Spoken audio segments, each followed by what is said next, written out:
Sobre um caso que parece absurdo, né? Vocês lembram daquele caso da acusação que foi feita contra o Marcos Mellen, né? A Dani Calabresa e outras artistas da Globo, outras pessoas que trabalhavam ali na Globo, acusaram o Marcos Mellen de assédio sexual e coisa e tal, e ele acabou sendo retirado da emissora, uma confusão danada na época e coisa e tal.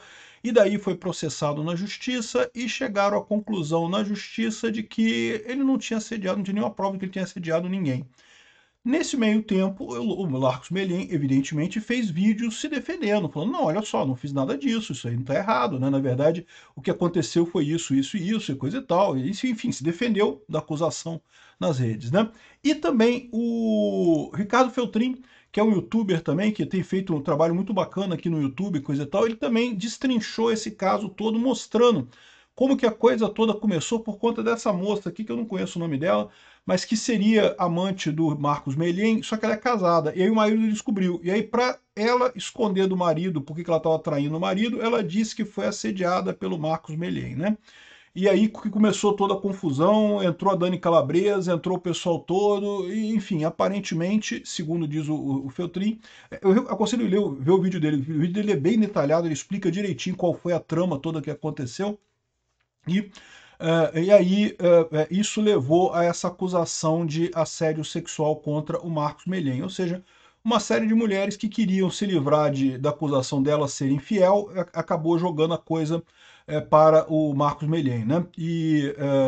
Bom, aí, só que, então, teve o julgamento do Marcos Mellen, e ele foi inocentado, porque não tinha evidência de nada, que ele tenha feito nada errado. Aí agora, eles estão sendo acusados de violência psicológica e perseguição. Sabe aqueles crimes novos que entraram lá no Código Penal, que diz que se você fizer a mulher ficar triste, você é culpado. Então agora eles estão sendo acusados disso. E não só o Marcos Mellen, como também o Ricardo Feltrin estão sendo acusados de violência psicológica. Vamos entender esse caso aqui. Essa notícia foi sugerida por Hey, Macho, Macho Man, William LF e várias outras pessoas. Obrigado aí ao pessoal que sugeriu notícias lá no nosso site, no visãolibertaria.com. E obrigado a você que está assistindo o nosso vídeo. Se você gosta do nosso conteúdo, por favor, deixe o seu like e se inscreva aqui no canal, né? Então, essa é a confusão. Tá aqui, o Marcos Mellen se torna réu por violência psicológica e perseguição a mulheres. O defesa do humorista diz que o caso já foi arquivado em outro juízo, ou seja, a acusação do assédio efetivo já foi arquivada, não existe mais. Só que agora a acusação é que na hora que ele fez os vídeos para responder, olha só, ele foi acusado de um crime sério, aí ele faz vídeos para responder a esse crime, para dizer que não é assim, para contar a história dele, coisa e tal, e daí, aí não pode, porque isso é violência psicológica contra a mulher, né? E o Ricardo Feltrin também entrou nesse caso. Então, repara, é um caso que já se comprovou que as mulheres estavam mentindo, que realmente que ela não teve assédio em momento nenhum, não tem prova nenhuma de assédio, não teve evidência nenhuma de assédio no final das contas. Ah, mas agora você se defender de uma mulher que está acusando você é uma situação de violência psicológica agora. Olha só, os crimes são isso daqui, ó, eles estão sendo acusados de violência psicológica e perseguição. São dois artigos recentes que entraram no Código Penal brasileiro. Aqui, ó. O que é o artigo? Perseguição, artigo 147-A.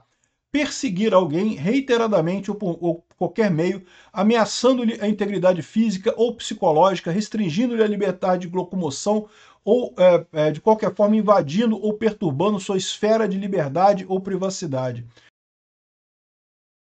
Não parece uma coisa extremamente ampla? Pois é, eu tenho um receio enorme desses crimes, que não, você está perturbando a esfera de liberdade e privacidade da pessoa. O que quer dizer isso no final das contas, né? Agora a gente vê qual é a acusação que está sendo feita aqui. Está sendo feita a acusação de que, como ele estava se defendendo, estava dizendo que elas estavam mentindo, então ele estava ferindo a esfera de liberdade e privacidade delas, por ele estar se defendendo das acusações que elas fizeram. Então elas fizeram acusações gravíssimas contra ele, e ele meramente se defender disso, agora está sendo acusado de perseguição, né?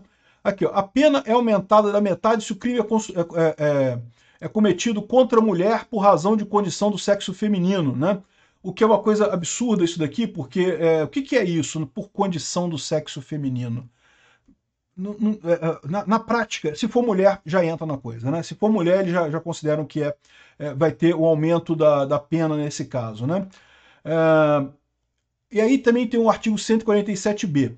Causar dano emocional à mulher que a prejudique ou perturbe seu pleno desenvolvimento. De novo, um negócio extremamente aberto. O que, que é isso? O que, que é causar um dano que prejudique o seu pleno desenvolvimento? Então, se você virar para a mulher e criticar ela, né, você está deixando ela triste, né? Causou um dano emocional à mulher. Ela perturbou o pleno desenvolvimento dela, que ela estava muito feliz da vida dela lá. Você criticou ela, pronto. Aí, ou seja, repara como é que é um absurdo esse tipo penal. Eu fiz um vídeo sobre esse, aliás, um vídeo antigão que eu fiz aqui no canal, criticando esse projeto aqui, né? Causar dano emocional à mulher que prejudique seu pleno desenvolvimento, que vise degradar ou controlar suas ações, comportamentos, crenças e decisão.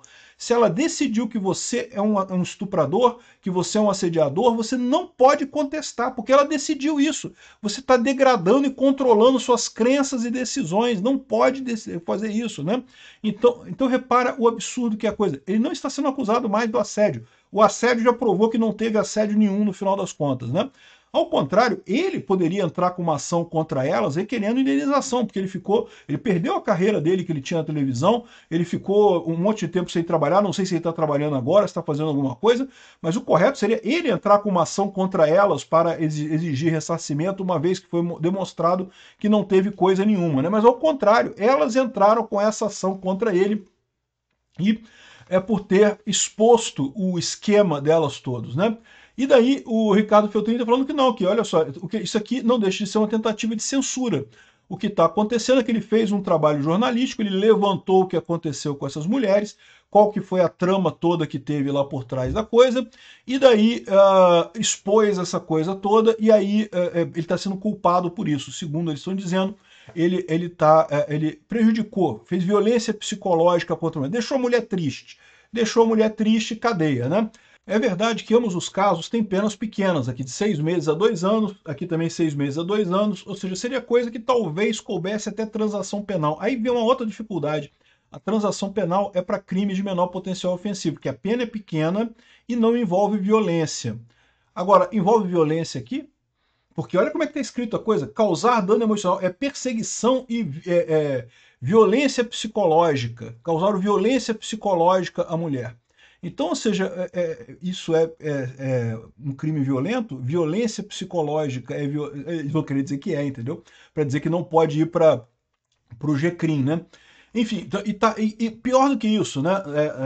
Como ele cita aqui, como cita aqui, ó, a juíza Juliana Benevides decidiu acatar a denúncia após o processo que corre em sigilo ser transferido da Justiça de São Paulo para a Justiça do Rio de Janeiro. Ou seja, na verdade, o processo ele tinha já tido um resultado, tinha sido essa parte do processo tinha sido descartada, por quê? Porque como a parte referente ao assédio em si foi descartado, o pessoal entendeu que não faria sentido, né? Inclusive, os advogados juntaram um auto mostrando que tanto o que falou os vídeos do Meleen quanto os vídeos do Ricardo Feltrin eram vídeos que meramente defendiam das acusações dessas pessoas. Então, se elas acharam por bem acusar as pessoas publicamente, imputando coisas contra ela, eles responderam na mesma moeda, eles criticaram isso, né, explicaram o que estava acontecendo, né? E a juíza ignorou esse negócio, que esse caso que já tinha sido encerrado, a juíza ignorou, abriu de novo, aceitou a denúncia e decidiu fazer o processo por esses crimes contra eles, né? E é muito estranha essa história, né?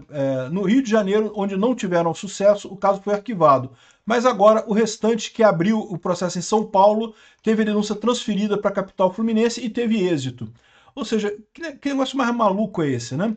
Aqui, ó, a procurada, a defesa de Meleen diz que os fatos tratados na ação são os mesmos que já foram analisados e arquivados por outros juízes, e diz que está confiante na comprovação da inocência dele. Feltrin diz que a acusação de violência psicológica contra um jornalista sempre configurou tentativa de censura por parte de advogados e acusadoras. A decisão da juíza de rejeitar tudo isso e decidir de forma monocrática prosseguir com o processo não me espanta nos tempos atuais, né? Ou seja, o que a gente está vivendo mesmo é um mundo de censura, um mundo absurdo, né? Ele fala que todas as acusações foram combinadas entre as mulheres e que tem até laudo de psicólogo mostrando isso. O que ele está querendo dizer com isso, né? O vídeo dele esclarece melhor. Mas a confusão toda começou com essa moça aqui, que seria amante do Meilhem, e foi pega pelo marido, e aí ela tem ligação com essa outra moça aqui, com essa outra moça aqui, e aí elas decidiram fazer uma acusação contra o Marcos Meilhem nessa história toda, e daí, como precisava de um nome de mais visibilidade, a Dani Calabresa entrou nessa história para dizer que foi ela que foi assediada sexual, para dar mais visibilidade à coisa, né?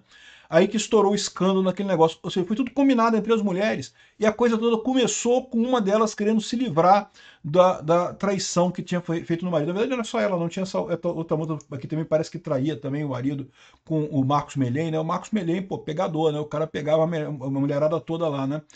E aí, ou seja, essa foi a confusão que se meteu essa coisa toda. Eu acho um absurdo essa ação. Acho que essas leis têm problemas seríssimos, esses crimes, esses tipos criminais abertos, que parecem, quer dizer, querer resolver um problema que não faz sentido no final das contas, não deveria ser tratado pela justiça criminal. Acho um absurdo isso tudo. Vamos ver qual vai ser o resultado da justiça, porque pode ser até um resultado positivo, tá?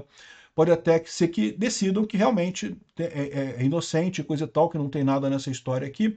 Mas o fato da juíza ter aberto a acusação, mesmo depois da coisa estar toda fechada, eu não sei não, eu acredito que as intenções não são boas dessa juíza, né? De qualquer forma, você vai ter nas instâncias superiores grau de recurso, ao contrário do Bolsonaro, que não tem a quem recorrer depois da decisão do Alexandre de Moraes, eles pelo menos têm instâncias superiores para recorrerem nesse caso.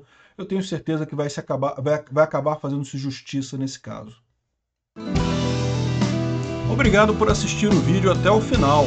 Além de curtir, compartilhar e se inscrever no canal, considere se tornar patrocinador com valores a partir de R$ 1,99. Clique no botão Seja Membro abaixo para saber as condições e vantagens de patrocinar o canal. Mais informações sobre o nosso projeto, visite nossos sites indicados na tela.